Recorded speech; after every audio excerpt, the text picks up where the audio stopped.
চট্টগ্রামের সার্বিক পরিস্থিতি আপনাদের জানাতে চাই। ইমদাদুল হক আমাদের সাথে যুক্ত রয়েছেন। ইমদাদ, জানাবেন যে চট্টগ্রামে কি অবস্থা, সবশেষ তথ্য কি রয়েছে? সার্বিক পরিস্থিতি যদি জনজীবনের কথা বলি, যে সেটি আস্তে আস্তে কিন্তু স্বাভাবিক হয়ে উঠতে শুরু করেছে। যান চলাচল, গণপরিবহন সেগুলো কিন্তু চলাচল করছে, কিন্তু ব্যক্তিগত গাড়ি চলাচল সেটি কিন্তু আজকে সড়কে অনেক কম দেখেছি। এবং রাস্তায় কিন্তু কোনো পুলিশ সদস্যদেরকে আমরা দেখিনি আইনশৃঙ্খলা নিয়ন্ত্রণের জন্য। এর বাইরে সেনাবাহিনীর সদস্যদেরকেও কিন্তু আমরা টহল দিতে দেখিনি। আর যে বিষয়টি হয়েছে যে কালকে বিকালের পর থেকে নগরীর বিভিন্ন থানাসহ বিভিন্ন স্থাপনায় কিন্তু ব্যাপক ভাঙচুর হয়েছে।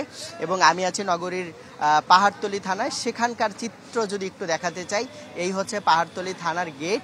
এই গেটটি আপনারা দেখছেন যে এই গেটটি ভেঙে সেখানে ভিতরে দুষ্কৃতিকারীরা ভিতরে প্রবেশ করে এই যে দেখছেন গাড়িগুলো, সেগুলো সিএমপি চট্টগ্রাম মেট্রোপলিটন পুলিশের থানার গাড়ি, ভ্যান। এই ভ্যানগুলোকে সবগুলোকে পুড়িয়ে আসলে একদম ধ্বংস করে দেওয়া হয়েছে। এর বাইরে পুরো থানার ভিতরে ঢুকে আগুন দিয়ে দেওয়া হয়েছে, অস্ত্রসহ বিভিন্ন সামগ্রী লুটপাট করা হয়েছে। এবং পাশে যে অফিসার্স বা স্টাফ কোয়ার্টার যেগুলো আছে, যেখানে বসবাস করেন লোকজন,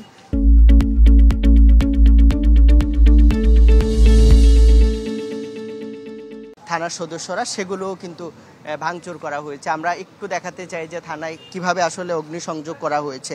তো এখানে এই যে পাহাড়তলী থানা, এর পাশেই কিন্তু সিডিএ মার্কেট।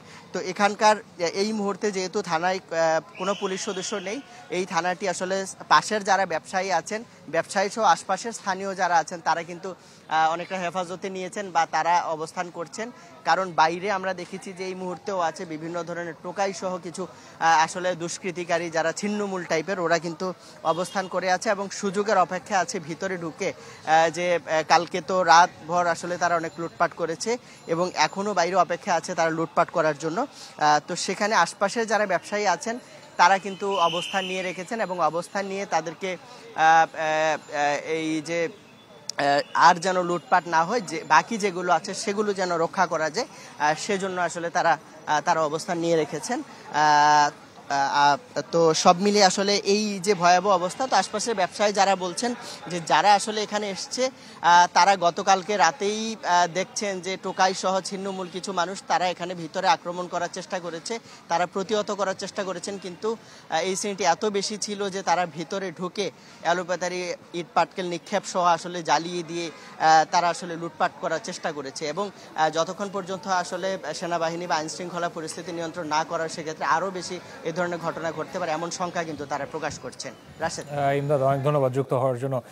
ইমদাদুল হক আমাদের সাথে যুক্ত হয়েছিলেন চট্টগ্রাম থেকে।